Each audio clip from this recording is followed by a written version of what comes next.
Good day, everyone. I am Christine Mariel Tibadan, a Bachelor of Science in Mathematics student, and here are the national and local leaders who are worth emulating. First, we have here the five national leaders, and these are Abraham Lincoln, Mahatma Gandhi, Lee Kuan Yew, Winston Churchill, and Nelson Mandela. 1. Mahatma Gandhi. Mahatma Gandhi was born on October 2, 1869 in Porbandar, India. He studied law in London and practiced law in South Africa, where he became involved in civil rights activism. And he moved back to India in 1915 and became a prominent leader in the Indian independence movement. And he was killed on January 30, 1948 in New Delhi, India.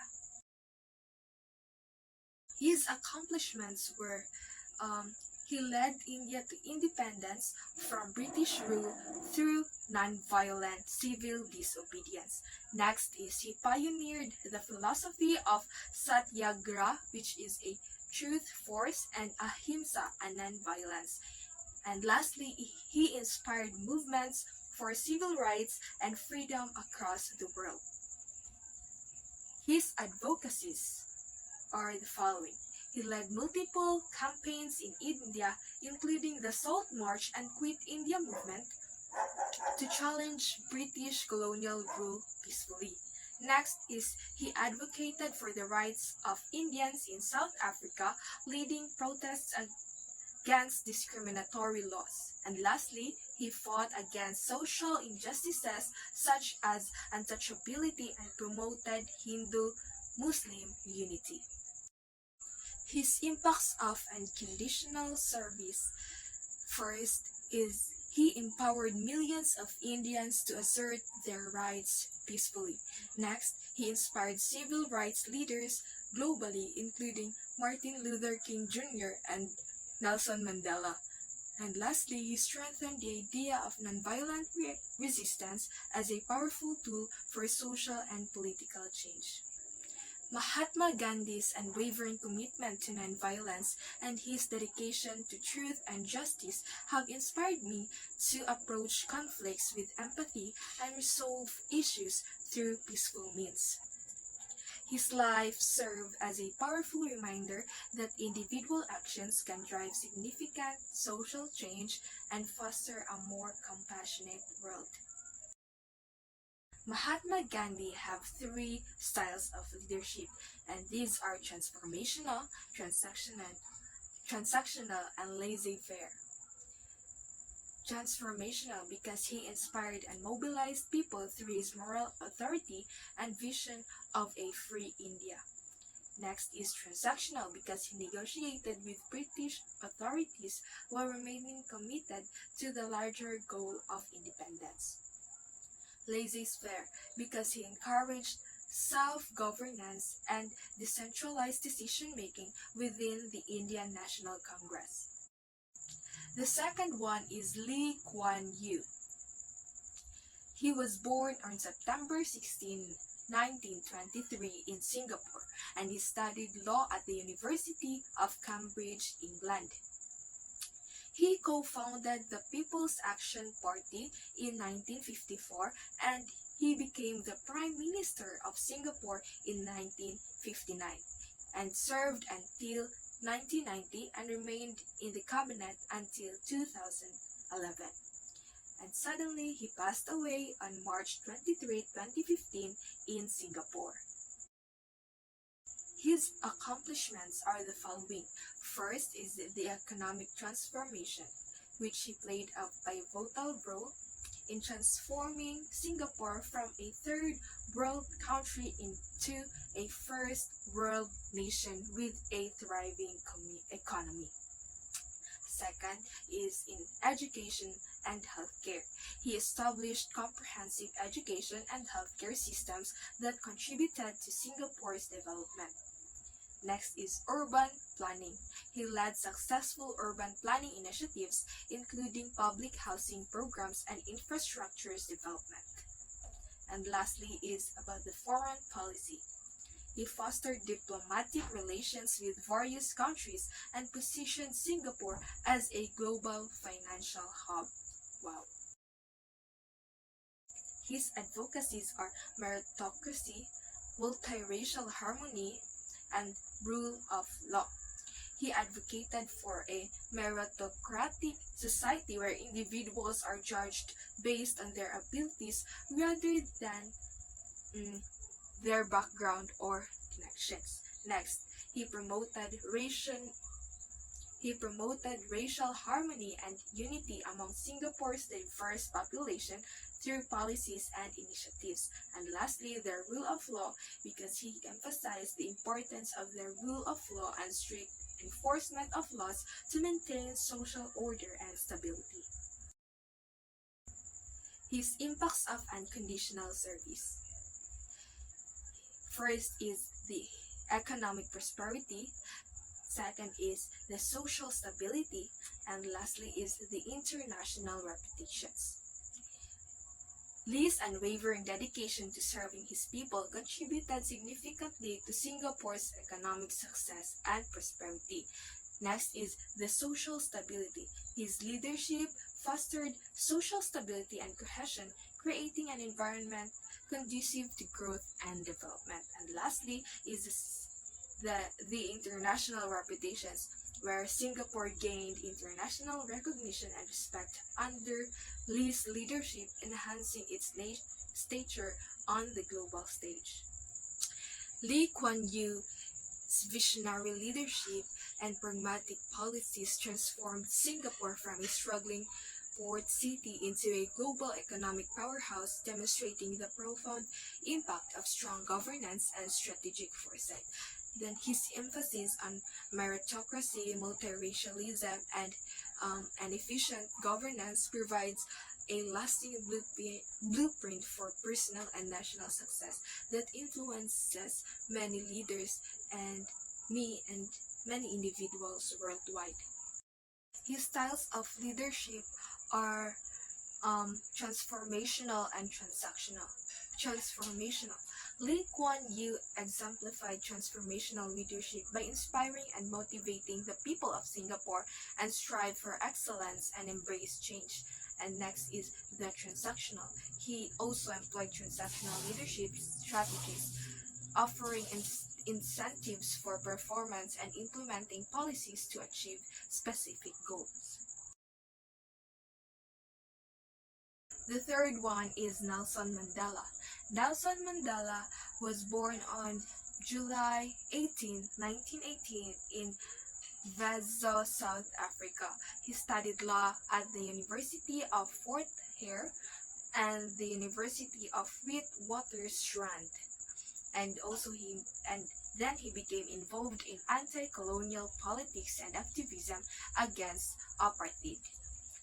And he co-founded the African National Congress Youth League in 1944. His accomplishments includes the ANC's campaign against apartheid policies through nonviolent and earned resistance. Second, he sentenced to life imprisonment in 1964 for sabotage and conspiracy to overthrow the government, and then he was released from prison in 1990 after 27 years and becoming a symbol of the anti-apartheid movement. And next is he negotiated the end of apartheid and the transition to multiracial democracy in South Africa. And the fifth one is he was elected as the first black president of South Africa in 1994, serving until 1999. Advocacies. He advocated for racial equality, human rights, and reconciliation. Also, he emphasized forgiveness and reconciliation as crucial for building a united South Africa. And lastly, he established the Truth and Reconciliation Commission to investigate human rights abuses during apartheid. And here are the impacts of his unconditional service. Mandela's unwavering commitment to justice and equality inspired people around the world and also me. Also, his dedication to peaceful resistance and reconciliation helped prevent a racial civil war in South Africa. And lastly, his leadership laid the foundation of a democratic and inclusive South Africa. Mandela has the three styles of leadership: the transformational leadership, transactional leadership, and the laissez-faire leadership. In transformational leadership, Mandela inspired and motivated others to work towards a common vision of a united and free South Africa. Next is the transactional leadership, because he negotiated with the apartheid government to achieve concrete political reforms and transitions to democracy. And lastly, Mandela empowered others within the ANC and the government to take ownership of their roles in building a new South Africa. Winston Churchill. Winston Churchill was born on November 30, 1874 in Blenheim Palace, Oxfordshire, England, and he died on January 24, 1965 in London, England. In his education, he goes to Harrow School and Royal Military Academy, Sandhurst. His military service: he served in the British Army and participated in campaigns in India, Sudan, and the Second Boer War. He was the Prime Minister of the United Kingdom on 1940 to 1945 and 1951 up to 1955. His accomplishments includes his military leadership, because he successfully led Britain through World War II as the Prime Minister. Also, he had a Nobel Prize for Literature. He was awarded in 1953 for his historical writings and speeches. His major works includes The Second World War and A History of the English-Speaking People. He played a key role in post-war reconstruction and the formation of NATO. And lastly, he implemented social reforms and policies to improve the welfare state. His advocacies are: he defended democracy and freedom, he strengthened national defense, and he promoted European unity and stability. First was Churchill was a staunch advocate for preserving democratic values and individual freedoms, consistently opposing totalitarian regimes and emphasizing the importance of parliamentary democracy. Second, he was a strong proponent of maintaining a robust national defense, advocating for military preparedness and strategic alliances to protect national and international security. And last is, after World War II, Churchill supported the idea of a united Europe to ensure lasting peace and stability, and famously advocated for the establishment of the Council of Europe to foster cooperation among European nations. His impacts for unconditional service. First is World War II leadership. His leadership and speeches galvanized British resistance against Nazi Germany, contributing significantly to the Allied victory. Next is post-war influence. He influenced the shape of post-war Europe and international relations, promoting peace and cooperation through organizations like NATO. Lastly is cultural impact. His writings and speeches continue to inspire leaders and citizens around the world. Winston Churchill's steadfast leadership and inspiring speeches during World War II have influenced me by instilling a sense of resilience and the importance of perseverance in the face of adversity. Winston Churchill have the three styles of leadership. Transformational leadership, because he inspired and motivated the British public with his vision, speeches, and determination during the World War II. Next is transactional leadership. He managed wartime government with the focus on achieving specific goals and maintaining political alliances. And lastly is laissez-faire leadership, because he was less applicable as Churchill was known for his active and hands-on leadership style, especially during crisis. And lastly, we have Abraham Lincoln. Abraham Lincoln was born on February 12, 1809 in Hardin County, Kentucky, USA. He was self-educated and learned law through reading. He was a lawyer and a politician, and his political party is Republican. His presidential term was on March 4, 1861 up to April 15, 1865, and he died on April 14, 1865 was by John Wilkes Booth. His accomplishments includes Emancipation Proclamation, which was issued in 1863 and declared all slaves in Confederate States to be free. Next is the preservation of the Union. He led the United States through the Civil War and prevented the secession of southern states. Third is the 13th Amendment. He led efforts to pass this amendment, which abolished slavery in the United States. Fourth is Homestead Act. He signed into law in 1862, providing 160 acres of public land to settlers. And lastly is Transcontinental Railroad.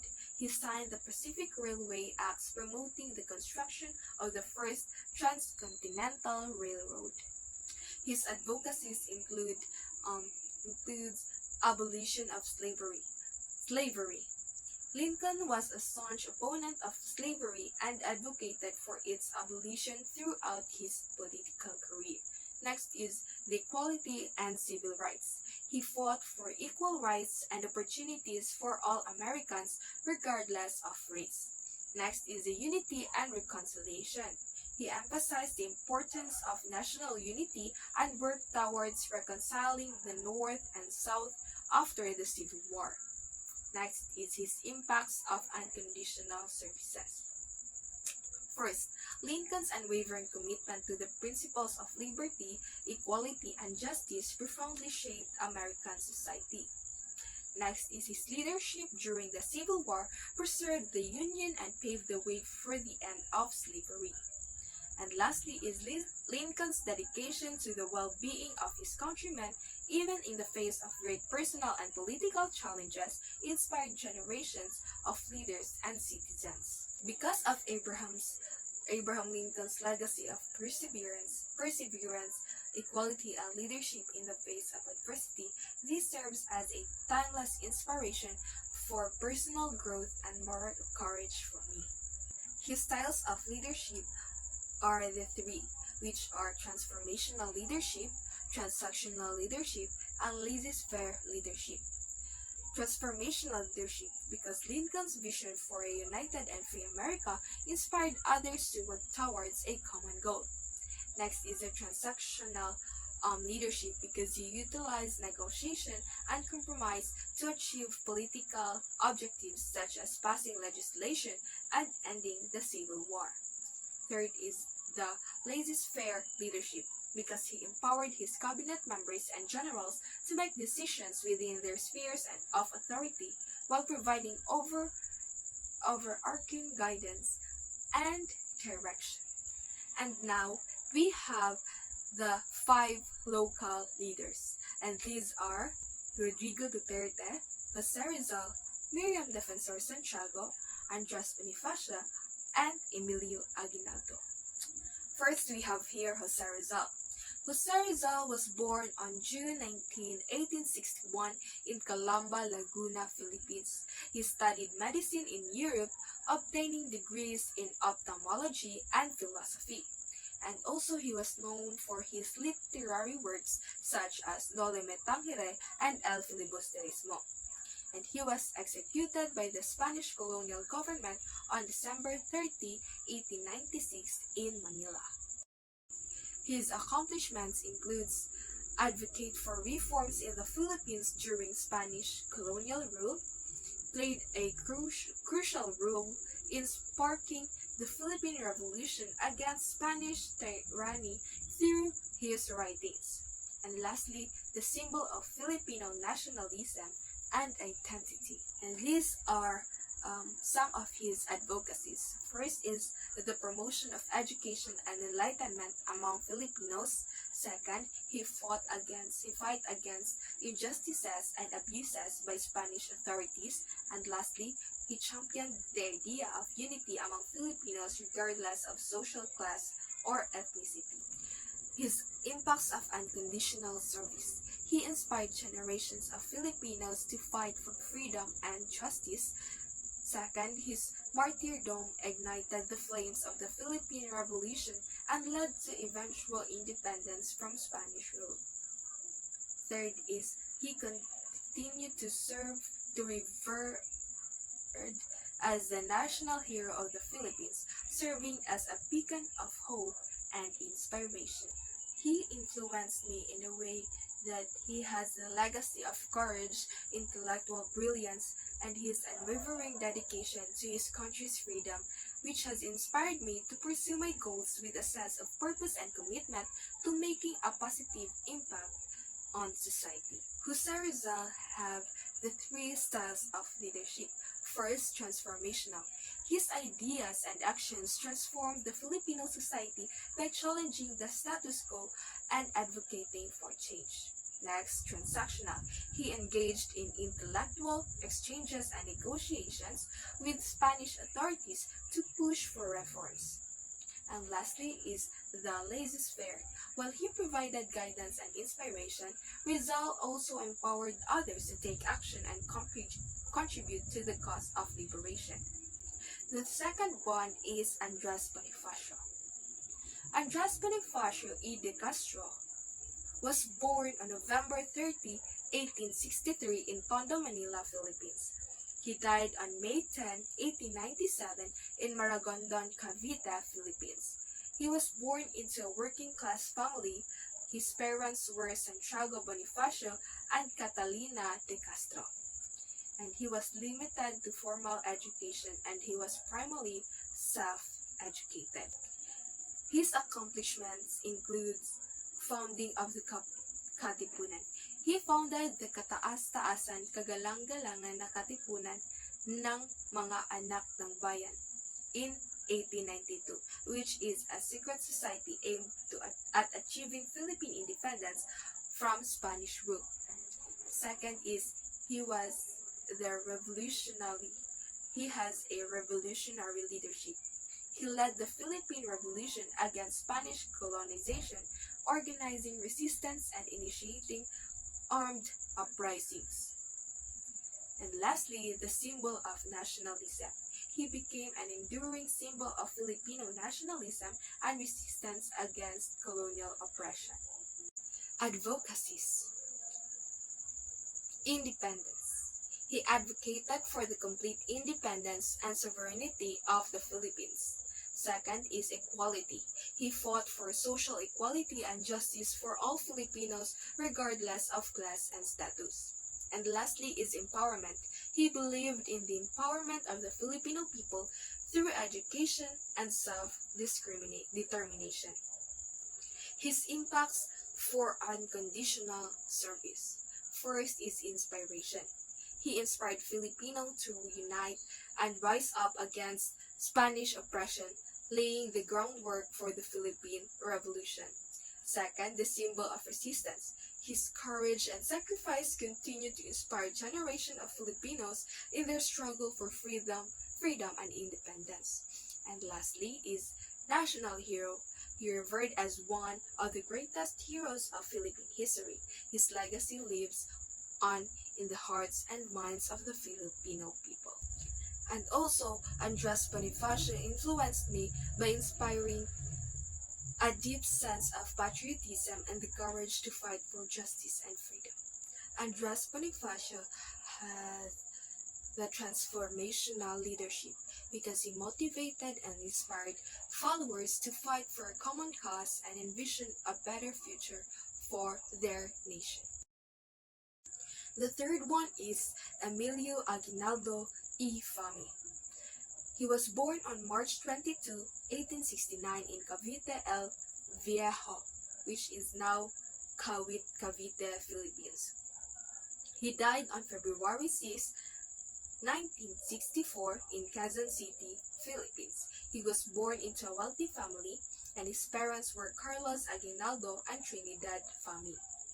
He received an informal education from his mother and later attended the Colegio de San Juan de Letran. His accomplishments include he was a revolutionary leader.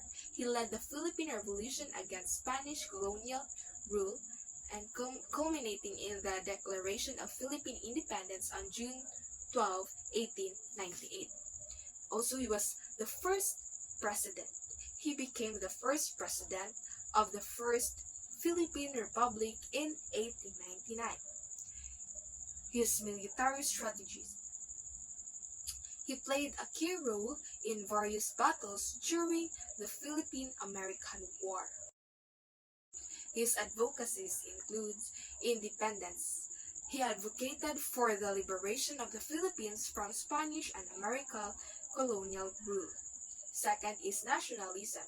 He promoted Filipino identity and culture, emphasizing the importance of unity and patriotism. And lastly, modernization. He worked towards the modernization and development of the Philippines as an independent nation. Impacts of his unconditional service. First is the symbol of independence.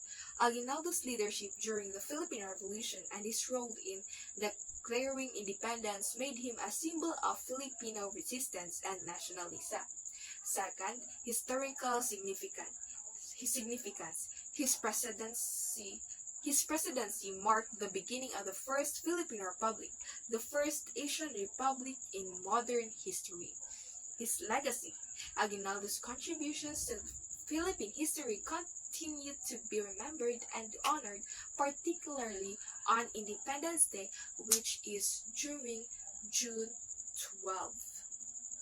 Emilio Aguinaldo as a leader in the Philippine Revolution inspires me in a sense of nationalism and perseverance. His style of leadership is transformational leadership because he inspired Filipinos to fight for independence and rallied them behind the cause of nation building. The fourth one is Rodrigo Duterte. He is my favorite president in the Philippines so far. He was born on March 28, 1945 in Maasin, Leyte, Philippines. He studied law at San Beda College in Manila and served as mayor of Davao City for over 22 years before becoming the president of the Philippines. His accomplishments include first is he implemented an aggressive anti-drug campaign known as War on Drugs.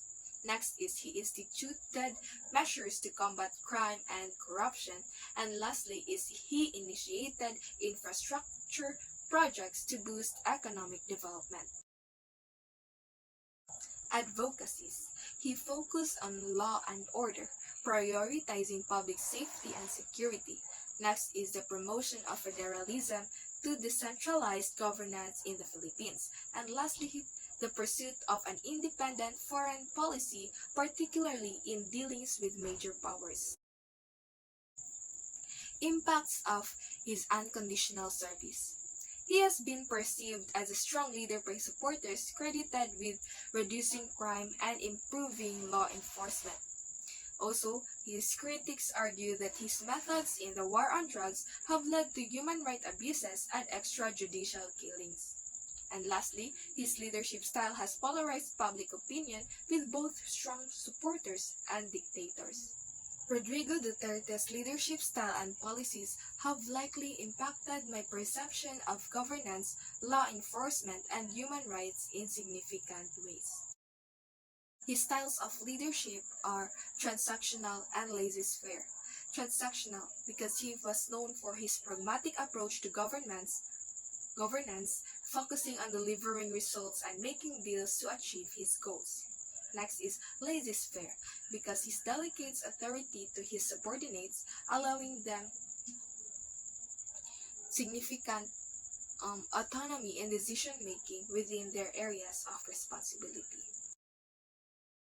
And the last one, we have Miriam Defensor Santiago. She was born on June 15, 1945 in Iloilo City, Philippines. She graduated magna cum laude from the University of the Philippines College of Law in 1969. She earned a Master of Laws degree from the University of Michigan in 1975. She served as a legal officer for the United Nations High Commissioner for Refugees, and she became a judge of the International Criminal Court in 2011. Her accomplishments includes the first Filipino and Asian from a developing country to be elected as a judge of the International Criminal Court. Second, she served as a senator of the Philippines, known for her fierce anti-corruption stance and legal brilliance. And lastly, she authored several books on law, politics, and governments. Advocacies. First is anti-corruption. She advocated for transparency and accountability in government. Second, human rights. She fought for the protection of human rights and the rule of law. And lastly is the women's rights. She championed gender equality and empowerment of women. Her impacts of unconditional service. First, she inspired a generation of Filipinos to stand up against corruption and injustice through her fearless leadership and unwavering commitment to truth and integrity. Second, she set a high standard for public service by prioritizing the welfare of the Filipino people above personal gain. Miriam Defensor Santiago, renowned for her sharp wit and uncompromising stance on justice, has inspired me to prioritize integrity and fearless in my actions. Through her example, I've learned the importance of standing firm in my beliefs and advocating for what is right, even in the face of adversity. Her style of leadership is transformational because she was known for her charismatic and visionary leadership style. She inspired and motivated others to strive for excellence and pursue positive change. And lastly, she encouraged innovation and creativity in problem solving. And these are the references.